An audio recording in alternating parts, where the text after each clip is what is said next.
سوال نمبر 1، کس نے جذباتی اور حوالہ جاتی زبان کی تخصیص کی ہے؟ آئیے ریچرڈس۔ سوال نمبر 2، لہو کے پھول کس کا ناول ہے؟ حیات اللہ انصاری کا۔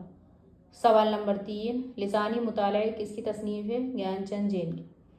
سوال نمبر 4، باغ و بہار اور فسانہ عجائب کو کس محقق نے تشریحات و نسق اور فرنگ کے ساتھ مرتب کیا؟ رشید حسن خان نے۔ سوال نمبر 5، انقلاب کس کا پہلا ناول ہے؟ خواجہ احمد عباس کا۔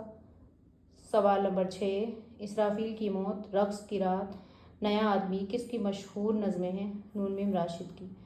سوال نمبر 7، نون میم راشد کی نظم حسن کوزاگر ایک کس سے ماخوذ ہے؟ لا انسان سے۔ سوال نمبر 8، نون میم راشد کی نظم حسن کوزاگر 2، 3، 4 کس سے ماخوذ ہے؟ گمان کا ممکن۔ سوال نمبر 9، ساحل لدھیانوی کا اصل نام کیا ہے؟ عبدالحی۔